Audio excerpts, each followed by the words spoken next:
Bienvenue dans le module 2 de putting. Maintenant on a parlé du putting de référence avec des sensations et ce qui va être important c'est de mettre en exécution avec une auto-évaluation pour savoir si notre mouvement nous permet de pouvoir gérer beaucoup plus les profondeurs et le contact de ma balle. Allez c'est parti, venez avec moi, je vous montre la situation. On a parlé des différentes sensations que vous êtes créées, des balles qui se regroupent. Moi mes balles se regroupent à 6 mètres, donc si vos balles se regroupent à 4 mètres, à 7 mètres, à 8 mètres, etc. Vous prenez la distance maximum que vous êtes capable de faire avec cette sensation de feeling. Pour moi c'est 6 mètres et vous mettez votre premier tee à 6 mètres. Et ensuite vous allez en direction du trou en mettant un tee tous les mètres jusqu'à arriver à 1 mètre autour du trou. Et vous allez mettre une situation autour du trou qui se situe à une longueur de club. Allez je vous montre.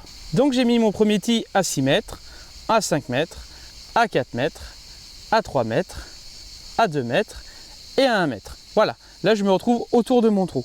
La situation que j'ai créée ensuite, j'ai fait un demi-cercle. Et ce demi-cercle, comment je l'ai construit? Simplement, j'ai pris mon putter, j'ai utilisé à peu près la longueur de mon putter et j'ai fait le tour du cercle à chaque fois pour justement me permettre d'avoir à peu près les mêmes distances autour de ce trou là. Et ça sera la zone dans laquelle vous allez devoir maximum vous retrouver par rapport à l'exercice. Donc mes tees sont juste en face, vous n'allez pas trop les voir avec le soleil. Par contre j'ai ma situation qui est ici, donc le premier tee, le deuxième, le troisième et maximum je vais devoir me retrouver dans cette situation par rapport à mon jeu.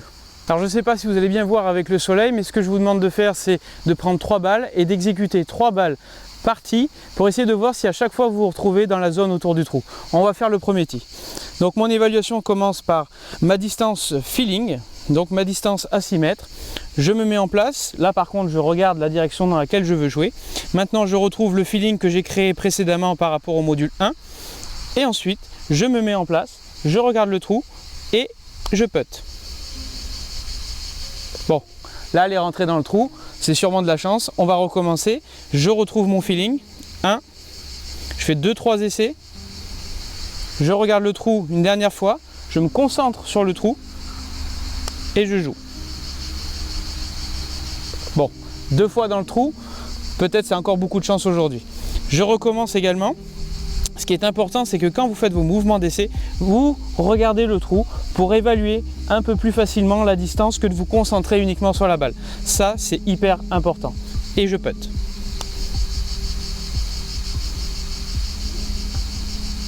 Bon, j'ai fait 3 sur 3 à 6 mètres.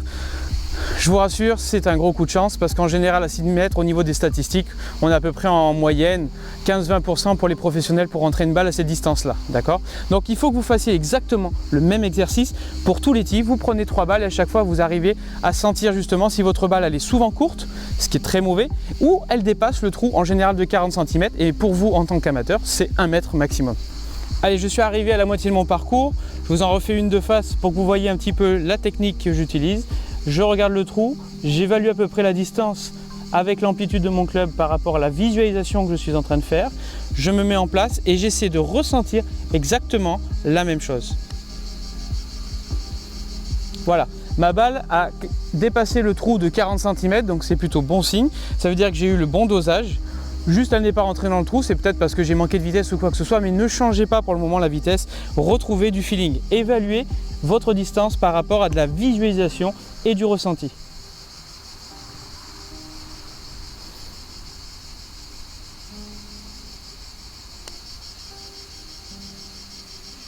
Ok, mes 2 balles se sont retrouvées au même endroit, je recommence avec la dernière, je ressens mes sensations, je visualise, j'imagine, je regarde et je putt quand je suis prêt.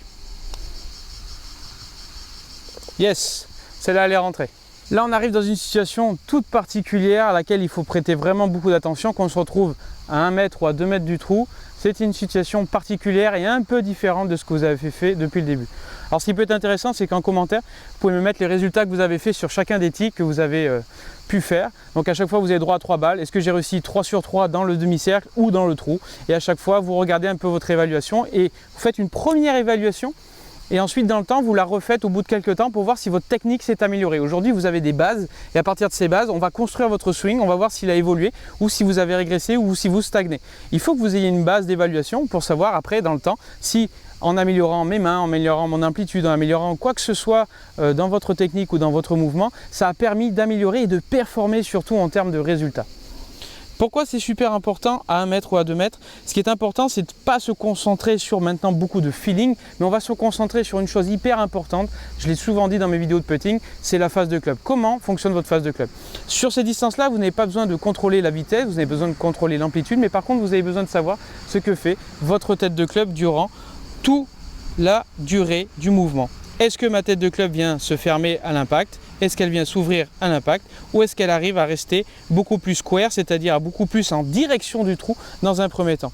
Donc ce que je vous invite à faire, c'est amener votre concentration dans un premier temps, visualisation, mais imaginez que votre tête de club va en direction du trou pour pouvoir amener cette balle directement dans le trou. Allez, je me concentre là-dessus, en direction du trou. Yes, ça c'est bon. J'ai eu un bon ressenti, un bon feedback. Je continue à 1 mètre. Je ressens que ma phase de club va bien en direction du trou, je me remets en place, je ressens exactement la même chose. Là, vous voyez, j'ai dévié mon putter de quelques degrés, je l'ai senti au niveau de l'impact, j'ai ma phase de club qui a tourné légèrement à gauche. Pourquoi? Ça arrive, c'est humain, on peut tous faire cette erreur-là. Donc, mais ce qui est important, c'est de se concentrer sur cette phase de club. Et souvent, le manque de réussite à 1 mètre, c'est souvent ce manque de concentration de la phase de club. Souvent, on est omnibulé par la vitesse, on est omnibulé par plein de choses. Mais si vous avez fait votre orientation correctement, dans un premier temps, vous concentrez sur la phase de club. Et la phase de club, en général, détermine 90% de ce que va faire votre balle.